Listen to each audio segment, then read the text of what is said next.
Society Talks. I'm your host, Crystal, and here are my co-hosts. We have... I'm Tiana. And I'm Kirkland. Yay! So first and foremost, happy New Year. Happy New Year. Woo! And we It's are 2019, 2019. We made it. We made it. So with it being the new year, you know, it's all about like New Year, who this, or New Year, New me. Who this. So that's what we're going to talk about on today's episode. So we're first going to dive into, like, what were your greatest lessons learned for 2018? I need to think about this, honestly, y'all. I'm just like, it was a lot. A lot of lessons learned. So, yeah, greatest lessons learned. All right, Tiana. Oh, okay. I learned a lot this year, so I felt like, you know, you go into a new year, you're like, okay, I got my job, I've got my life together, I've got my finances together, but then I think the biggest thing that I learned is, like, I still hadn't healed from a lot of, like, childhood wounds, and they were manifesting in my relationships, what I was letting people do, how I was letting people disrespect me, and to the outside, it was like, oh, she's got her stuff. Got her shit together. But like really inside, I think it was like manifesting the ways in which I allowed, you know, people to enter my life that shouldn't have entered my life. But I sometimes preach, Sister Tiana, preach. So yeah, that was my greatest. I would say my greatest lesson, which I'll let y'all speak on. But mine was just I had to learn how to self-heal, and that means. I mean, God says you got to be willing to give up your old life for your new life. And sometimes it's hard. And you may not want to do it, but I had to do that to really self-heal. That's been my biggest lesson. And I've been seeing God manifest in my life. Love that. For me, I'm still trying to figure it out. I think my greatest lesson learned is that I am my biggest battle. I'm my biggest obstacle when I tell you, they know. Like, I know I am blessed with, like, creativity, like, a vision and all of that stuff, but I know I absolutely suffer from imposter syndrome. And that means, like, when stuff happens to me that are actually things I actually worked for, let's get that clear. I'm just like, oh, wait, that's too much. So, like, whether that's partnerships or relationships or even recognition in my job, like, I'm just like, oh, shoot, like, what's about to happen? Or I'm waiting for something bad to happen. And I also do that in my relationships. So, I've never gotten broken up with. I'm the first person that would, like, nope, it's not working. As soon as I like feel a hint, and I see that play into all aspects of my life. And the best way I can like summarize that, I think, is like imposter syndrome of like, I'm just nervous something bad is going to happen when something good is always happening to me. So that's my biggest lesson learned. I'm still trying to figure out what to do about it, but absolutely, that's my greatest aha moment for 2018. What about you, Kirkland? Come on, Kirkland. Well, let me think. Kirkland's like, I got it all together. So I think my best or my lesson learned for this year was how to be still. You know the theme song for Orange is the New Black? Yes. Animal.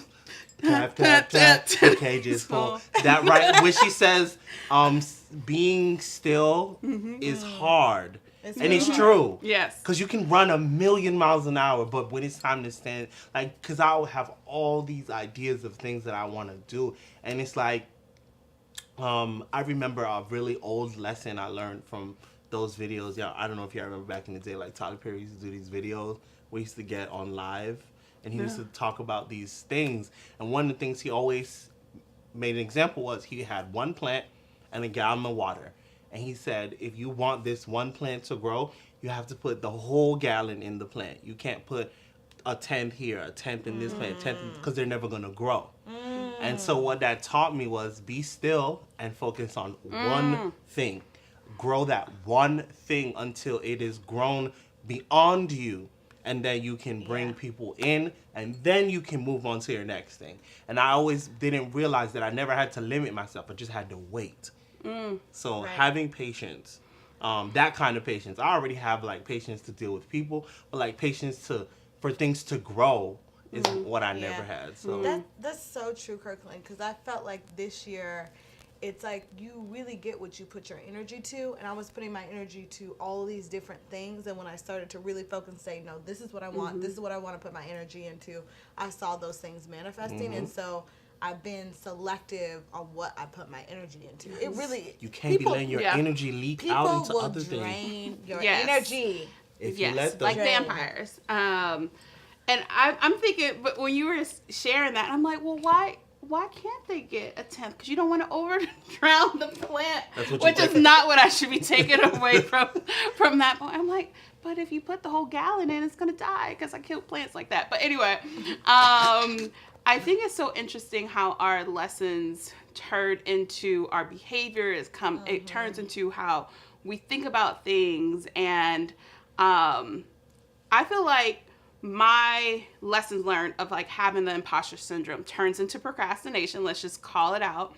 And I know. I didn't realize that was a manifestation I of feel that. like that's the manifestation of it, but it's my way of saying like, oh, well, I want to wait till it's perfect. So I feel like I use my perfectionism to procrastinate, and that's the best way I can describe it. So now that we know what lessons we learn, what are we going to do about it? And that's the most important thing, because year after year, we know we have our lessons, whether you journal it, whether you put it in the vision board, you know what lessons you've learned. But let's talk about, now that we have our lessons, what goals or what actions, what mindsets, what healing, like whatever next steps, what are we going to do about it? Yeah, I think one of my biggest things this year that I set up, I started reading more this year. I'm working on that. Yeah, there's a couple good That's books. a lie. I want to read, but I don't. I mean, they have podcasts. I want to read, they but have podcasts. I don't even do podcasts. But I think one of the things that I learned though throughout this year is like, think about your job, or you playing a sport, or learning anything. You study it.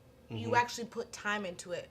We don't do that for ourselves in our relationships. Right. Like, do you actually read to learn about what it is for self-love? Like, we don't actually read up on that and teach ourselves that and practice it daily in our relationships and with ourselves. And so for me, it's like, as much energy, like you said, that I put into my job and into working out and to learning new skills, I want to learn about how do I take care of myself. And like, I'm not an expert in that. We all aren't. So that's my biggest thing this year is I'm going to spend some time learning how to take care of me and how to manifest strong relationships. Yeah. For me, I know this sounds crazy because you shouldn't. What am I trying to say? I don't want to be afraid to fail. And part of the plan. And that it's part of the plan and you learn from it.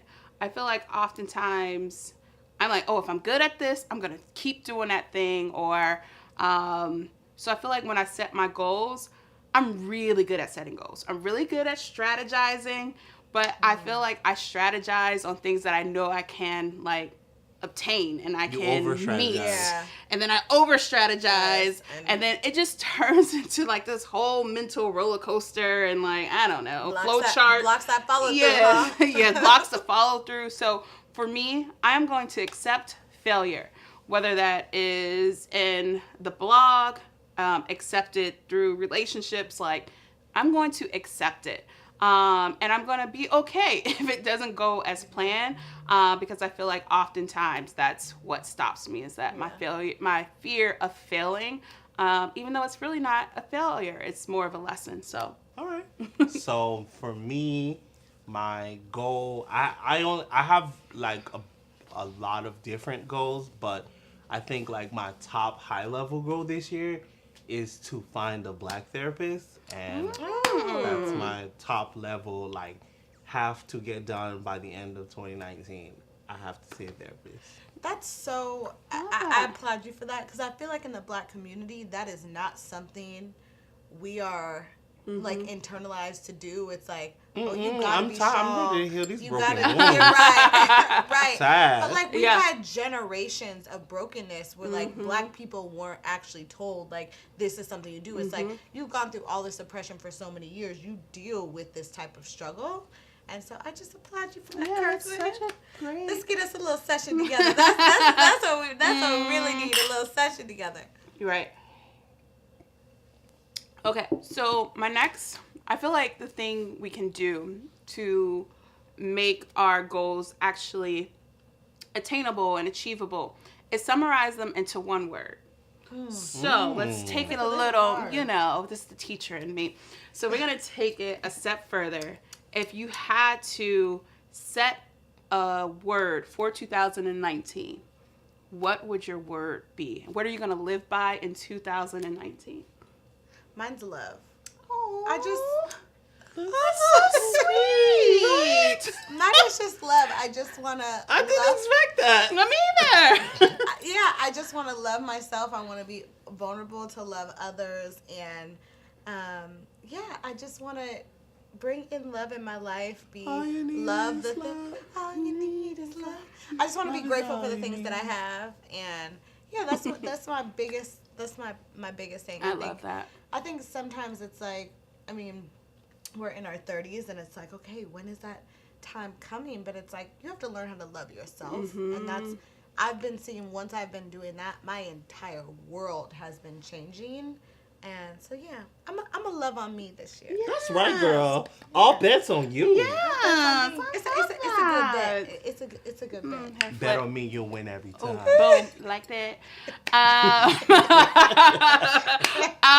My word is consistency. Mm. I have.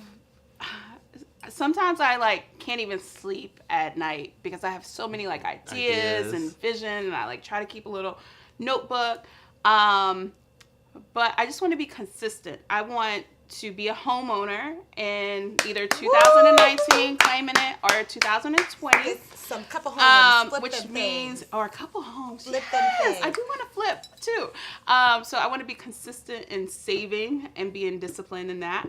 I want to be consistent in actually achieving my goals, growing my business, actually Right. considering my brand as a business, being consistent with that. And I just want to be consistent with relationships. I am like that friend, like, know that I love you, but I'm terrible at like following up and checking on you. So I just want to be consistent and present all of 2019. Yeah, I just got to show up at Crystal's house to... Yeah. She gonna be there every I'll day. be there. We'll get a house together. It's okay. Kirkland, what's your word? Yes. Hit us with the word. Word of the year. Word of the year. I love this. Ooh! Get that. Growth. Ooh. I need to look at 2020, January 1st, and see, like, I feel like I've been growing in my life, but I'm ready to see, like, astronomical growth. Like, I want to look back at my old life and it be so different from my new life that I don't even remember that life. Like, Yeah. you know, 2019, like, I want a Tesla. I want to own a home. Ooh. I'm going to have a design studio. I want to be able to go where I want, when I please, never check my bank account again. Like, I'm ready for that kind of growth. Yeah. I don't like, money. Like, what's that? Like, I don't, what's that? You know what you said, that really speaks to me, but growth is hard. Growth, what I've learned, is uncomfortable because you got to be willing to, like Yes. I said, give up your old life for your new life. That means who's in your circle. Sometimes we're comfortable with who's in our circle, our daily habits, what are we actually doing. The daily And so habits. we can say that we want growth, but until we're really willing to let go of some people and of some things, which is hard because we are creatures of habit. Oof. And so You better say that, Tiana. I feel like that is a whole nother episode. But we're going to come back to that because, again, growth, and if we are evolving as people, which you always should, that means, like, your inner circle. I heard that is, like, what the average your average The of your sum the sum of total. your inner circle, like, is how you elevate. So we're Yes. gonna come back to that. So you can find us on YouTube at Society Talks. Go ahead and follow, subscribe, Follow us. put your Bell. bell thing on, follow us.